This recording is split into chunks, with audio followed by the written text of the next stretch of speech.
ಅವ್ರು ನಮ್ಗೆ ಹೆಲ್ಪ್ ಮಾಡ್ತಾರೆ, ನಾವು ಬೀದಿಗೆ ಬಂದ್ಬಿಟ್ಟಿದೀವಿ, ಎಲ್ಲ ಲಾಸ್ ಆಗಿದೆ, ನಮಗೆ ಮಕ್ಕಳಿದಾವೆ, ಸಾಕ್ಬೇಕು ನಾವು ಅಂತ ಹೇಳ್ತಾರಂತೆ. ಅವಾಗ ಅವ್ನು ಹೋದಂತೆ, ರಾಜ ನಾನು ನೀವು ಕ್ಲಾಸ್ಮೇಟ್ ಅಲ್ಲ ಕಣ, ಸೊ ನನಗೊಂದು ಸ್ವಲ್ಪ ಹೆಲ್ಪ್ ಮಾಡ್ತೀಯಾ ಅಂತ. ಏನ್ ಹೆಲ್ಪ್ ಅಂತ ಅನ್ನತ್ತೆ.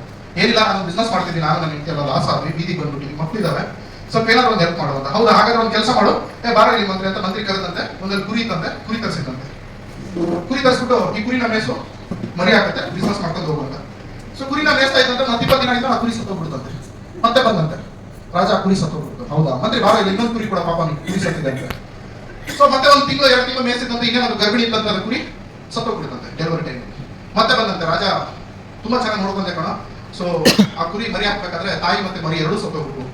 ಹೌದಾ, ಟೆನ್ಷನ್ ತಗೊಳ್ಳಿ, ಇನ್ನೊಂದು ಮರಿ ಕೊಡ್ತೀನಿ ಅಂತ ಹೇಳಿದಂತೆ. ಸೊ ಇನ್ನೊಂದು ಮರಿ ತಗೊಂಡು ಹೋದಂತೆ, ಅದನ್ನ ನೋಡ್ಕೊಂಡಂತೆ, ಅದು ಸಾಲಿಲ್ಲ, ಜೋಪಾನ ಮಾಡಿದಂತೆ, ಚೆನ್ನಾಗಿ ನೋಡ್ಕೊಂಡಂತೆ.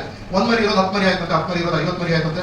ಕುರಿ ಸಾಕಾಣಿಕೆ ಮಾಡಿದಂತೆ, ತುಂಬಾ ದುಡ್ಡು ಮಾಡಿದಂತೆ, ಹೆಸರು ಮಾಡಿದಂತೆ. ಹೇಳಿದ್ರೆ ಮಲಗಬೇಕಾದ್ರೆ ಹೇಳಿದಂತೆ, ರೀ ನಾವು ರಾಜನ ಮರಿಬಾರ್ದಲ್ವಾ, ರಾಜನಿಂದ ಇಷ್ಟೆಲ್ಲ ನಾವು ದುಡ್ಡು ಮಾಡಿದೀವಿ, ಹೋಗ್ರಿ ಸ್ವಲ್ಪ ಅವನಿಗೆ ಮಾತಾಡಿಸಿ ರಾಜನಿಗೆ ಕೃತಜ್ಞತೆ ಹೇಳಿ, ಮಕ್ಕಳೆಲ್ಲ ಚೆನ್ನಾಗಿದ್ದಾರೆ, ಥ್ಯಾಂಕ್ ಯು ರಾಜ ಅಂತ ಹೇಳಿದ್ರಿ ಅಂತ ಅದ್ರ ಅವನು ಕೃತಜ್ಞತೆ ಹೇಳೋದಕ್ಕೆ ಹೋದಂತೆ ರಾಜ. ಸರ್ ಹೋದಂತೆ, ಏನೋ ಹೆಂಗಿದ್ಯಮ್ಮ, ಚೆನ್ನಾಗಿದ್ದೀರಾ ಕಣ, ನೀವು ಕೊಟ್ಟಿದ್ದು 1 ಕುರಿ ಇವತ್ತು 1000 ಕುರಿ ಆಗಿದ್ದಾವೆ, ತುಂಬಾ ಅದ್ಭುತವಾದಂತ ಲೈಫ್ ಲೀಡ್ ಮಾಡ್ತಾ ಇದ್ದೀನಿ ಕಣ ನಾನು, ನಿನ್ನಂತ ಸ್ನೇಹಿತ ಜೊತೆ ನಾನು ಪುಣ್ಯ ಮಾಡಿದ್ದೆ. ಅವ್ರು ಮಂತ್ರಿ ಕರೆದಂತೆ, ಹೌದಾ ವೆರಿ ಗುಡ್ ಅಂತ ಕರೆದ್ಬಿಟ್ಟು, ಇವನಿಗೆ ಅರ್ಧ ರಾಜ್ಯ ಕೊಡು, ಇವನಿಗೆ ಒಂದು 50 ದನ ಕರುಗಳು ಕೊಡು, ಒಂದು 50 ಕುದುರೆ ಕೊಡು, ಆಮೇಲೆ ಇವನಿಗೆ ಎಲ್ಲ ಆಳು ಕಾಳುಗಳು ಕೊಡು, ಆಮೇಲೆ ಇವನಿಗೆ ಬಂಗಾರ ವೈಡೂರ ಕೊಡು, ಕಳಿಸು ಅಂತ ಹೇಳ್ತಾರೆ. ಅವ್ನು ಶಾಕ್ ಆಗ್ಬಿಟ್ಟಂತೆ, ಅದಮ್ಮ ಫಸ್ಟ್ ಟೈಮ್ ಬಂದೆ, ಇದನ್ನ ನೀನು ಫಸ್ಟ್ ಟೈಮ್ ಕೊಟ್ಬಿಟ್ಟಿದ್ರೆ ಚೆನ್ನಾಗಿರ್ತೀನಿ, ನಾನು ಇಷ್ಟೆಲ್ಲ ಕಷ್ಟಪಟ್ಟು ಕುರಿ ಸಾಕಾಣಿಕೆ ಮಾಡ್ತೇನೆ, ಇನ್ನಾದ್ರೆ ಇಷ್ಟ ಬಂದಿದ್ರೆ ಒಂದೇ ಒಂದು ಕುರಿ ಕಳ್ಸಿದ್ವಿ, ಅದು ಸತ್ತ ಮತ್ತೆ ಬಂದೆ, ನಾನು ಮತ್ತೆ ಕಳ್ಸಿದ್ವಿ. ಈಗ 5 ವರ್ಷ 6 ವರ್ಷ ಬಿಟ್ಟು ನಾನು ಬಂದಿದ್ದೀನಿ, ಈಗ ಹೇಳ್ತಿದ್ಯಾ ನೀನು ಅರ್ಧ ರಾಜ್ಯ ಕೊಡು, 50 ದನಕರುಗಳು ಕೊಡು, ಕುದುರೆ ಕೊಡು, ಅರ್ಧ ಆಸ್ಥಾನ ಕೊಡು, ಬಂಗಾರ ಕೊಡು, ವೈಡೂರ್ಯ ಕೊಡು ಅಂತ ಈಗ ಹೇಳ್ತಾ ಇದ್ದೀರಮ್ಮ, ಇದು ನ್ಯಾಯ ಕರೆಕ್ಟ್ ಅಲ್ವಾ ಹೇಳೋದು, ಮತ್ತಿಗೆ ಕೊಟ್ಬಿಟ್ಟಿದ್ರೆ ನಾವು ಸೆಟ್ಲ್ ಆಗ್ಬಿಡ್ತಿದ್ದಲ್ಲಮ್ಮ ಅಂತ. ರಾಜ ಮುದ್ದಂತ ಮಾತಾಡಿದಂತೆ, ನಿಮ್ಗೆ ಯೂಸ್ ಆಗುತ್ತೆ ನೋಡಿ. ಅವ್ನು ಒಂದೇ ಹೇಳಿದಂತೆ, ಅವನಿಗೆ ಯೋಗ್ಯತೆ ಇರಲಿಲ್ಲ, ಇದನ್ನು ಕೊಟ್ಟಿದ್ರು ನೀವು ತಡ್ಕೊಳ್ಳೋಷ್ಟು ಶಕ್ತಿ ಇರಲಿಲ್ಲ, ಮೇಂಟೈನ್ ಮಾಡಕ್ ಆಗ್ತಾನೆ ಇರಲಿಲ್ಲ, ನಿಮ್ಮ ಕೈಲಿ ಕೆಪಾಸಿಟಿ ಇರಲಿಲ್ಲ. ಈಗ 5 ವರ್ಷ ಬೆಳೆಸ್ಕೊಂಡಿದ್ಯಾ, ಪ್ರಾಕ್ಟೀಸ್ ಮಾಡಿ ಮಾಡಿ ಮಾಡಿ ಮಾಡಿ, ಒಂದು ಕುರಿ ಇರೋದನ್ನ 10 ಕುರಿ, 10 ಕುರಿ ಇರೋದನ್ನ 50, 100, 1000 ಕುರಿ ಮಾಡಿ ನೀನೊಂದು ಲೀಡರ್ ಕ್ವಾಲಿಟಿ ನಿನ್ನಲ್ಲಿ ಬಂದಿದೆ, ಅದನ್ನ ನೋಡಿ ನಾನು ಕೊಡ್ತಾ ಇದ್ದೀನಿ ಹೊರತು ಸುಮ್ಮನೆ ನನ್ನ ಹತ್ರ ಎಕ್ಸ್ಟ್ರಾ ಬಿದ್ದಿದೆ ಅಂತ ಕೊಡ್ತಾ ಇಲ್ಲ ಅಂತ. ಒಂದು ಮನುಷ್ಯನಿಗೆ 10,000 ರೂಪಾಯಿ ದುಡಿತಿದ್ದಾನೆ ಅಂದ್ರೆ ಅದು ಅವನ ಯೋಗ್ಯತೆ, ಒಂದು ಮನುಷ್ಯ 1 ಲಕ್ಷ ದುಡಿತಿದ್ದಾನೆ ಅಂದ್ರೆ ಅದು ಅವನ ಯೋಗ್ಯತೆ, ಅಲ್ಲಿ ಒಂದು ಪ್ರಯತ್ನ ಮಾಡಿದ್ದಾನೆ ಅಂತ ಅರ್ಥ ಆಯ್ತಾ.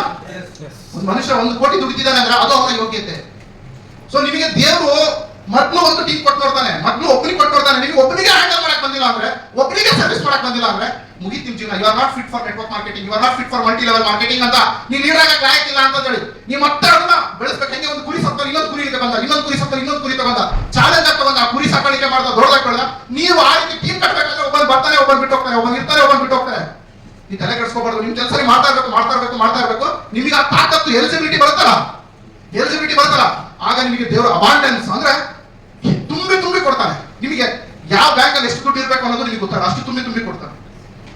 ಅದು ಅವನ ಸಮಯ ಅವಾಗ ಸ್ಟಾರ್ಟ್ ಆಗುತ್ತೆ. ಅಲ್ಲಿವರೆಗೂ ನಿಮ್ಗೆ ಏನ್ ಪ್ರಾಕ್ಟೀಸ್ ಇದೆ ಅಲ್ಲ, ನಿಮ್ ಸಮಯ, ಇದನ್ನ ನೀವು ನಿಯತ್ತಾಗಿ ಮಾಡಿ ಸ್ನೇಹಿತರೆ. ಇವತ್ತು ಬಹಳ ಜನ ನೆಟ್ವರ್ಕ್ ಮಾರ್ಕೆಟಿಂಗ್ ಬರ್ತಿದ್ದಾಗ ಏನಂತಾರೆ ಗೊತ್ತಾ, ಸರ್ ಟೀಮ್ ಬಿಟ್ಟೋಗ್ಬಿಟ್ರು ಸರ್, ಯಾರು ಕೆಲಸ ಮಾಡ್ತಿಲ್ಲ ಸರ್, 3 ದಿನ ಇದ್ರು ಹೋಗ್ಬಿಟ್ರು ಸರ್. ಅವ್ರು ಅದೇ ಹೇಳ್ಬೋದಾಗಿತ್ತಲ್ಲ ರಾಜನಿಗೆ ಬಂದು, ರಾಜ ಕುರಿ 1 ವಾರ ಇತ್ತು ಸತ್ತೋಗ್ಬಿಡ್ತು, ರಾಜ ಬಿಟ್ಬಿಡು, ನನಗೆ ಬೇರೆ ಏನಾದ್ರು ಕೊಡುವಂತ. ಅವ್ನು ಹೇಳಿಲ್ಲ, ಅವನು ಅದನ್ನ ಸೀರಿಯಸ್ ಆಗಿ ತಗೊಂಡ.